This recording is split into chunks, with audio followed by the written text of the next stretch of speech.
आकाशवाणीचं हे नागपूर केंद्र आहे. प्रसारित करीत आहोत प्रादेशिक मराठी बातम्या.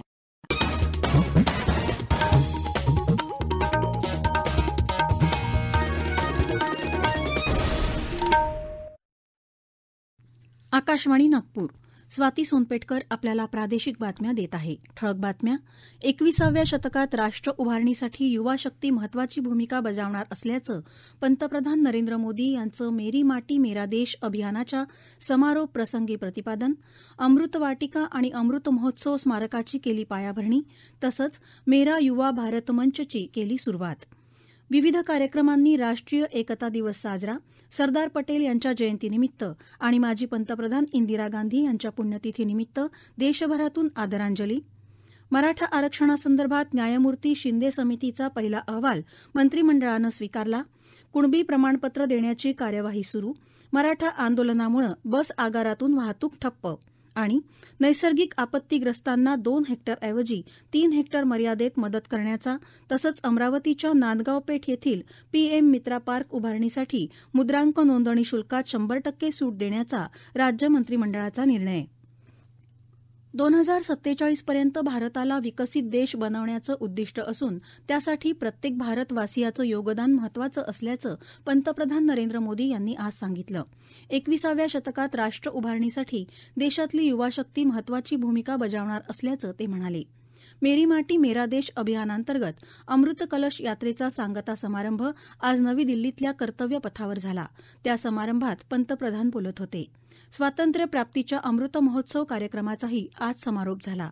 या अमृत महोत्सवादरम्यान देशानं राजपथ ते कर्तव्यपथ हा प्रवास पूर्ण केला असल्याचं पंतप्रधान मोदी यावेळी म्हणाले. अमृत महोत्सव काळातच भारत जगातली 5व्या क्रमांकाची आर्थिक सत्ता बनला असं ते म्हणाले. युवकांसाठीच्या माय भारत उपक्रम संकेतस्थळाचं उद्घाटन त्यांनी केलं. मेरी माटी मेरा देश हे अभियान म्हणजे राष्ट्रासाठी सर्वोच्च बलिदान करणारे वीर आणि वीरांगना यांना वाहिलेली श्रद्धांजली आहे. पंतप्रधानांच्या हस्ते अमृत वाटिका आणि अमृत महोत्सव स्मारकाचं उद्घाटन झालं. देशाच्या कानाकोपऱ्यातून आलेल्या अमृत कलश यात्रेकरूंना त्यांनी मार्गदर्शन केलं. देशभरातल्या युवा वर्गासाठी मेरा युवा भारत मंचाचा प्रारंभही पंतप्रधानांनी केला. माझा भारत ही भारताच्या युवा शक्तीची घोषणा आहे असं त्यांनी सांगितलं.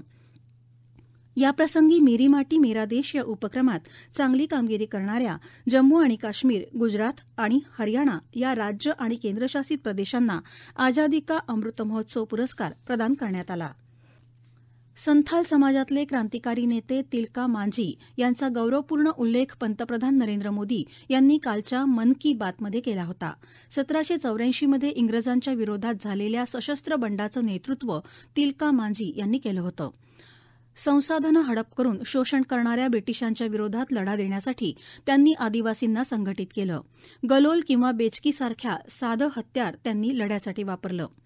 त्यांच्या हल्ल्यात ईस्ट इंडिया कंपनीचा भागलपूर, मुंगीर आणि राजमहल या जिल्ह्यांचा प्रशासक ऑगस्टस क्लीव्हलँड मारला गेल्यावर त्यांना पकडण्यासाठी इंग्रजांनी तिलापूरच्या जंगलाला वेढा घातला.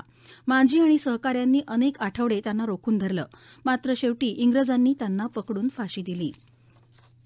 पंतप्रधान नरेंद्र मोदी आज सकाळी गुजरातच्या एकतानगरमधल्या स्टॅच्यू ऑफ युनिटी इथं राष्ट्रीय एकता दिनाच्या कार्यक्रमात सहभागी झाले.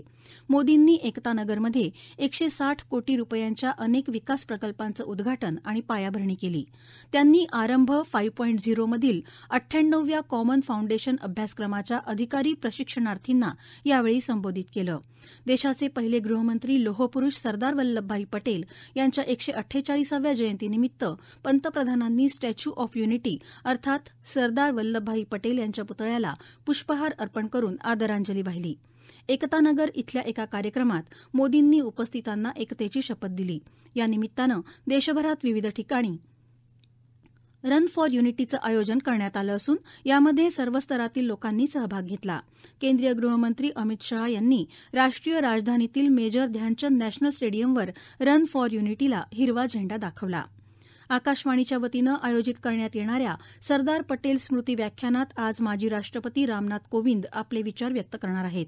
त्याचं प्रसारण आज आकाशवाणीच्या सर्व वाहिन्यांवर रात्री 9:30 ते 10 या वेळेत करण्यात येणार आहे. 1955 सालापासून आकाशवाणी हे स्मृती व्याख्यान आयोजित करत असून त्यात आतापर्यंत देशातल्या अनेक मान्यवर नेत्यांनी आणि विद्वानांनी आपले विचार व्यक्त केले आहेत. माजी पंतप्रधान इंदिरा गांधी यांच्या पुण्यतिथीनिमित्त आज त्यांना अभिवादन करण्यात येत आहे. पंतप्रधान नरेंद्र मोदी यांनी ट्विट संदेशात इंदिरा गांधी यांचं स्मरण केलं. काँग्रेस अध्यक्ष मल्लिकार्जुन खरगे, पक्षाच्या नेत्या सोनिया गांधी, राहुल गांधी यांनी नवी दिल्लीत शक्तीस्थळ इथल्या इंदिरा गांधी यांच्या समाधीवर पुष्पार्पण करून अभिवादन केलं. मुख्यमंत्री एकनाथ शिंदे यांनी इंदिरा गांधी आणि सरदार पटेल यांच्या प्रतिमेस पुष्पहार अर्पण करून अभिवादन केलं. नागपूर विभागीय आयुक्त कार्यालय, महावितरण, अमरावती विद्यापीठ इथं आदरांजली अर्पण करण्यात आली. नागपूर आकाशवाणी कार्यालय इथं अधिकारी कर्मचाऱ्यांनी राष्ट्रीय एकतेची शपथ घेतली. या प्रादेशिक बातम्या आपण आकाशवाणीच्या नागपूर केंद्रावरून ऐकत आहात. आमच्या केंद्रावरील सर्व बातम्या ऐकण्यासाठी आणि ताज्या घडामोडी जाणून घेण्यासाठी Marathi news Nagpur all India radio या आमच्या युट्यूब वाहिनीला नक्की सबस्क्राईब करा. मराठवाड्यातील निजामकालीन आणि इतर उपलब्ध कागदपत्रांच्या आधारे मराठा कुणबी मराठा जात प्रमाणपत्रांसंदर्भात कार्यवाही निश्चित करणाऱ्या निवृत्त न्यायमूर्ती संदीप शिंदे समितीचा पहिला अहवाल आज राज्य मंत्रिमंडळानं स्वीकृत केला. या अहवालामध्ये निवृत्त न्यायमूर्ती संदीप शिंदे समितीनं नमूद केल्याप्रमाणे मराठवाड्यातील 8ही जिल्ह्यातील सुमारे 1.25 कोटी नोंदी तपासण्यात आल्या असून 13,498 जुन्या कुणबी नोंदी आढळल्या आहेत. या नोंदी तपासण्याचं काम दररोज सुरू असून कुणबी नोंदी असलेल्यांना कुणबी जात प्रमाणपत्र देण्याची कार्यवाही तातडीनं सुरू करण्यास देखील आज मंत्रिमंडळानं मान्यता दिली. या नोंदी तपासताना मोडी आणि उर्दू भाषेतील दस्तावेज आढळून आला. या कागदपत्रांचं भाषांतर करून जतन करण्यासाठी ते डिजिटाईज करून पब्लिक डोमेनवर आणून त्या आधारे कुणबी जातीचं प्रमाणपत्र देण्यास देखील आज मान्यता देण्यात आली. न्यायमूर्ती शिंदे यांच्या अहवालातील शिफारशींनुसार मराठा कुणबी मराठा जातीचं प्रमाणपत्र देण्याच्या कार्यपद्धतीचा अवलंब करण्यात येईल. मराठा समाजाला अर्धवट आरक्षण दिलं जात असून ते स्वीकारणार नाही असं या मागणीसाठी उपोषण करत असलेले मनोज जरांगे यांनी आज पुन्हा स्पष्ट केलं. मुख्यमंत्री एकनाथ शिंदे यांनी आज सकाळी जरांगे यांच्याशी दूरध्वनीवरून चर्चा केली. छत्रपती शाहू महाराज यांनी उपोषण स्थळी जाऊन जरांगे यांच्याशी चर्चा केली. दरम्यान मराठा आरक्षणाच्या मागणीसाठी आंदोलकांचा आक्रमक पवित्रा आजही कायम आहे. जालना जिल्ह्यात ठिकठिकाणी रास्ता रोको आंदोलन केलं जात आहे. राजूर, राणी उचेगाव, हसनाबाद इथं रस्त्यावर टायर जाळून चक्काजाम आंदोलन झालं, तर घनसावंगी इथं जमावानं पंचायत समिती कार्यालय पेटवून दिलं. त्यामुळे महत्वाची कागदपत्र जळून खाक झाली. बुलडाणा जिल्ह्यात नागपूर पुणे राष्ट्रीय महामार्गावर देऊळगाव मही इथं रास्ता रोको आंदोलन करण्यात आलं. बीड जिल्ह्यात संचारबंदी लागू केली आहे. कोणतीही अनुचित घटना घडू नये यासाठी जिल्ह्यातील सर्व आस्थापना बंद ठेवल्या आहेत. धाराशिव जिल्ह्याच्या विविध भागात धरणं, आंदोलनं, रास्ता रोको तसंच उपोषणं सुरू आहेत. जिल्हा दंडाधिकाऱ्यांनी संचारबंदीचे आदेश लागू केले आहेत. तुळजापूर तालुक्यातल्या मौजे इटकळ आणि बाभळगाव इथं राष्ट्रीय महामार्गावर रास्ता रोको आंदोलन झालं. हिंगोली जिल्ह्यात नांदेड हिंगोली राष्ट्रीय महामार्गावर डोंगरकडा फाटा इथं रास्ता रोको आंदोलन झालं. अहमदनगर जिल्ह्यात राहुरी इथं व्यापारी संघटनेनं आज सकाळपासून बाजारपेठ बंद ठेवली आहे. सातारा जिल्ह्यातही सकाळपासून अत्यावश्यक सेवा आणि शाळा वगळता इतर सर्व सेवा बंद आहेत. मराठा आरक्षणाच्या मागणीला पाठिंबा म्हणून औरंगाबाद जिल्ह्यातल्या वैजापूरचे आमदार रमेश बोरनारे यांनी आमदारकीचा राजीनामा दिला आहे. नागपुरात सकल मराठा समाजाच्या वतीनं आज महाल भागातील छत्रपती शिवाजी महाराजांच्या पुतळ्याजवळ साखळी उपोषण करण्यात आलं. सकल मराठा समाजाच्या वतीनं रात्री सीपी अँड बेरार महाविद्यालयाच्या चौकातून शांततापूर्वक कॅन्डल मार्च काढण्यात आला. अमरावती जिल्ह्यातील नांदगाव पेठेतील पीएम मित्रा पार्क उभारणीसाठी मुद्रांक नोंदणी शुल्कात 100% सूट देण्याचा निर्णय आज झालेल्या मंत्रिमंडळ बैठकीत घेण्यात आला. 17 मार्च रोजी या ठिकाणी ब्राऊनफील्ड पीएम मित्रा पार्क स्थापन करण्यास मान्यता देण्यात आली आहे. या पार्ककरता केंद्राकडून 200 कोटी रुपये सहाय्य मिळणार असून या ठिकाणी 410 हेक्टर जमीन संपादित करण्यात आली आहे. यासाठी 10 कोटी भाग भांडवल असलेली एसपीव्ही स्थापन करण्यात येत असून ही जमीन हस्तांतरित करण्यासाठी 100% मुद्रांक शुल्कात सूट देण्यात येईल. शेवटी पुन्हा काही ठळक बातम्या. 21व्या शतकात राष्ट्र उभारणीसाठी युवा शक्ती महत्वाची भूमिका बजावणार असल्याचं पंतप्रधान नरेंद्र मोदी यांचं मेरी माटी मेरा देश अभियानाच्या समारोप प्रसंगी प्रतिपादन.